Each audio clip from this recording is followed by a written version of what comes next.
Agad namang ikinagalit ito ng gobyerno ng Pilipinas at umani ng pagkondina mula sa ilang mga bansa, kabilang ang Estados Unidos, Japan, Australia at United Kingdom na nagpahayag ng pakikiisa sa Manila at hinimok ang China na igalang ang international na batas.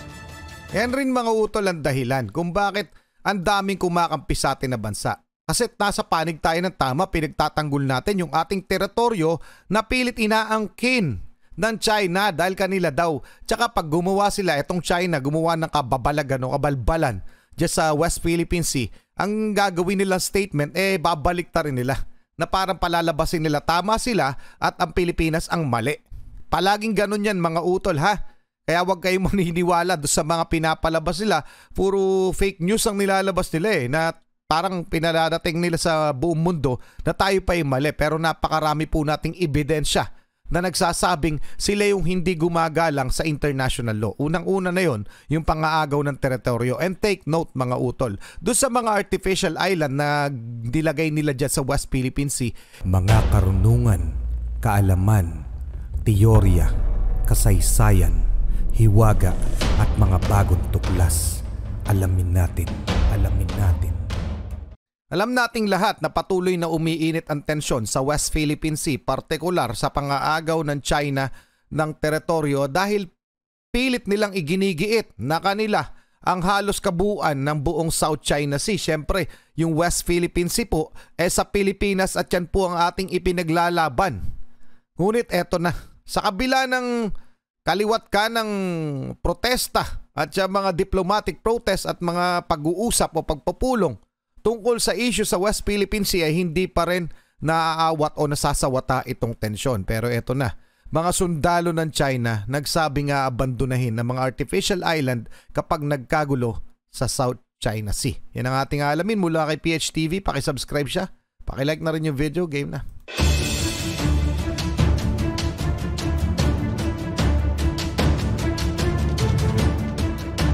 Artificial island ng yan, China. Iniulat na nagbanta umano ang China laban sa Estados Unidos dahil sa bago nitong batas na nagpapahintulot sa Chinese military na atakihin ang mga foreign vessels sa South China Sea, lalong-lalo na ang mga warships na illegal na lalapit sa kanilang mga artificial islands. Ang National People's Congress Standing Committee sa Beijing ay nagpasa ng batas na hayagang nagpapahintulot sa Chinese military na gumamit ng dahas at iba pang mga pamamaraan upang mapigilan ang paglapit ng mga foreign vessel o warship sa mga kinokontrol nitong teritoryo sa South China Sea. Ang People's Liberation Army Navy at Chinese Coast Guard ay regular na nagdi-deploy ng mga barko sa South China Sea at sa West Philippine Sea upang igit ang mga pag-aangkin nito at upang bantayan ang kanilang mga artificial islands sa pinagtatalunang karagatan. Totoo yan lahat mga utol. Regular din na nagpapadala ng mga barko ang US Navy sa South China Sea upang magsagawa ng freedom of navigation at upang bigyang babala ang komunistang bansa at ipakita ang suporta ng Estados Unidos sa mga kaalyado nito sa Timog Silangang Asya. Ito ay matapos na iulat na ang Pilipinas ay naghahanap ng mas malakas na international support tungkol sa maritime dispute nito sa China sa South China Sea, matapos ang nangyaring banggaan sa pagitan ng mga Coast Guard ng dalawang bansa malapit sa Ayungin Shoal. Sinabi ni Defense Secretary Gilberto Teodoro na palalakasin ng Pilipinas ang mga multilateral activities nito, kabilang ang pagsasagawa ng mga Freedom of Navigation Patrol sa West Philippine Sea na kung saan pilit na inaangkin ng China. Matatandaan mga utol, nakakatapos lang ng Joint Maritime Patrol at saka military activity o maritime activity na ginawa ng US at ng Pilipinas dyan sa South China Sea. So pangalawang beses na po ito.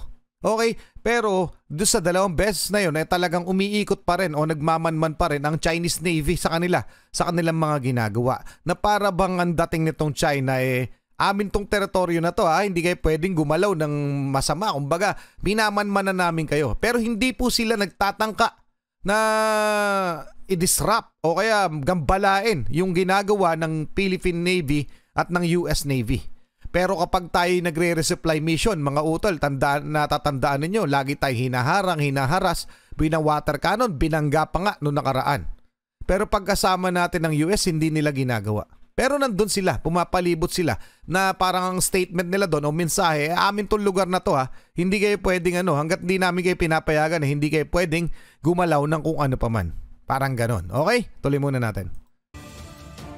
Sinabi niya na umaasa siya na mas maraming bansa ang makikiisa sa paglaban sa mga ginagawang agresibo at iligal na aksyon ng China.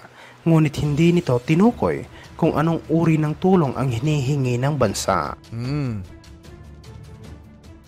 Naglabas ng pahayag si Teodoro matapos nagpalitan ng mga akusasyon ang Pilipinas sa China dahil sa isang nangyaring banggaan sa pagitan ng isang Chinese Coast Guard vessel at isang Philippine supply boat malapit sa Ayungin Shoal, isang bahura na nasa loob ng exclusive economic zone ng Pilipinas.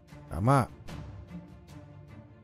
Sinabi ng Pilipinas na sadyang binangga ng Chinese Coast Guard ang supply boat nito habang nagsasagaw ito ng resupply mission para sa mga Filipino troops na nakaistasyon sa isang grounded na Navy ship sa Ayungin. Agad namang ikinagalit ito ng gobyerno ng Pilipinas at umani ng pagkondina mula sa ilang mga bansa, kabilang ang Estados Unidos, Japan, Australia at United Kingdom na nagpahayag ng pakikiisa sa Manila at hinimok ang China na igalang ang international na batas. Yan rin mga utol ang dahilan kung bakit ang daming kumakampi sa atin na bansa. Kasi nasa panig tayo ng tama, pinagtatanggol natin yung ating teritoryo na pilit inaangkin ng China dahil kanila daw. Tsaka pag gumawa sila, itong China, gumawa ng kababalagan o kabalbalan dyan sa West Philippine Sea, ang gagawin nilang statement, babalik ta rin nila. Na parang palalabasin nila, tama sila at ang Pilipinas ang mali. Palaging ganun yan mga utol ha. Kaya wag kayong maniniwala doon sa mga pinapalabas nila. Puro fake news ang nilalabas nila na parang pinadadating nila sa buong mundo na tayo pa yung mali, pero napakarami po nating ebidensya na nagsasabing sila yung hindi gumagalang sa international law. Unang-una na yon, yung pangaagaw ng teritoryo. And take note mga utol, doon sa mga artificial island na nilagay nila dyan sa West Philippine Sea, kapag umiikot yung mga aircraft ng ibang bansa kahit nung atin, binabaril nila ng flare gun. Okay? Ibig sabihin parang nagwa-warning shot sila itong China.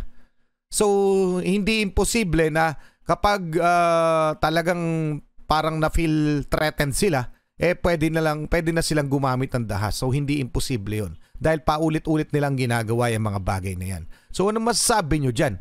Yung tipong, ang dating kasi ng China palagi, kami parang sila yung inaagawan ng teritoryo ng Pilipinas. Ganon ang pinararating nila mga utol sa buong mundo na gagawin namin yung mga necessary action kasi pinagtatanggol namin ang aming soberanya. Ganyan na sinasabi ng China. Pero kung susumahin, sila po yung nangaagaw ng teritoryo at nasa ating exclusive economic zone. So paano lumalabas na tama pa rin sila? Diba mga utol? May mga saltik. Anyway, pa-comment ang inyong opinion. Tuloy na muna natin. Yun ang dahilan kung bakit ang dami nating kakamping bansa. Dahil kinukundina na ng mga ibang bansa ang mga kilos nitong na ginagawa nitong China dyan sa West Philippine Sea, partikular. Samantala sa ibang aspeto naman, iniulat na nangako umano ang mga sundalo ng Philippine Marines na nakaistasyon sa Ayungin Shoal na poprotektahan nila at ipagtatanggol ang BRP Sierra Madre laban sa anumang pinaplanong pagsalakay ng People's Liberation Army. Nice one. Kudos sa ating Sinabi ng Philippine Marines na handa nilang ibuwis ang kanilang buhay, maprotektahan lang ang BRP Sierra Madre mula sa mga mananakop at binigyang diin na hindi sila papayag na basta-basta na lang agawin ng Chinese military ang nasabing grounded na Navy ship. Matatandaan na hinimok ng isang Chinese general si President Xi Jinping na pwersahang agawin ang Ayungin Shoal mula sa Pilipinas sa pamamagitan ng pagsasagawa ng isang malakas na pag-atake sa lugar. Ano kaya mangyayari mga utol, no?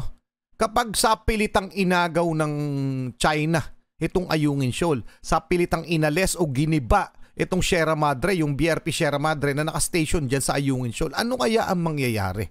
Gera na kaya ito? Ano sa palagay nyo?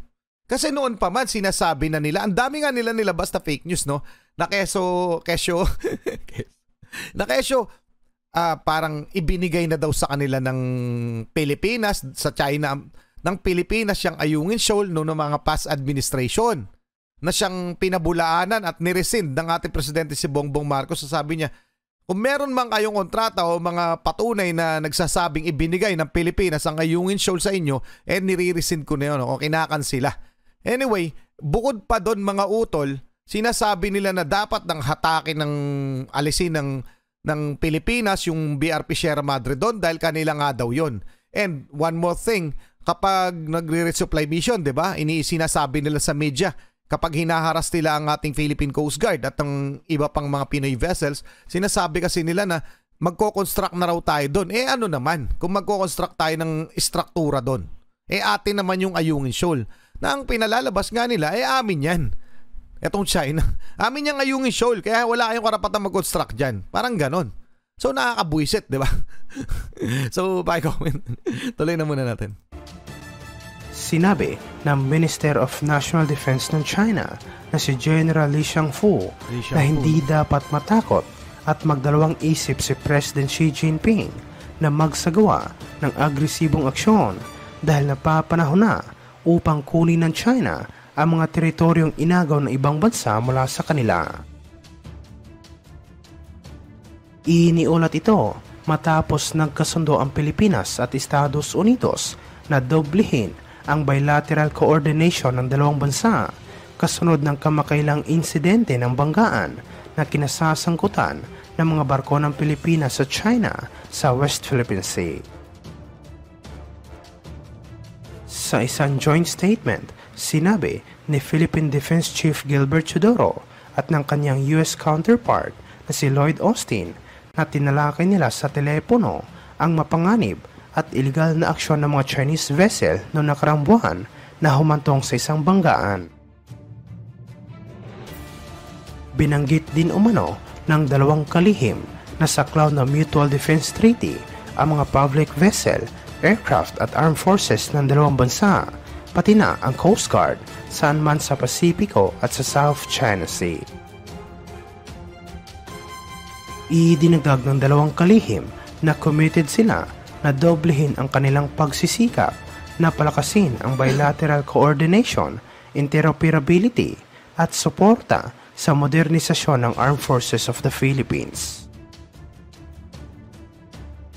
Nangako rin sina Chodoro at Austin na dagdagan pa ang saklaw ng kanilang pakikipag-ugnayan habang pinuri ng dalawang kalihim ang military cooperation ng dalawang bansa dahil sa matagumpay na ginawang Joint Maritime Patrol sa West Philippine Sea noong nakarang buwan. Ang pag-uusap sa telepono ni Chodoro at Austin ay ginawa ilang araw matapos ideklara ni American President Joe Biden na ang defense commitment ng Estados Unidos sa Pilipinas ay parang isang ironclad.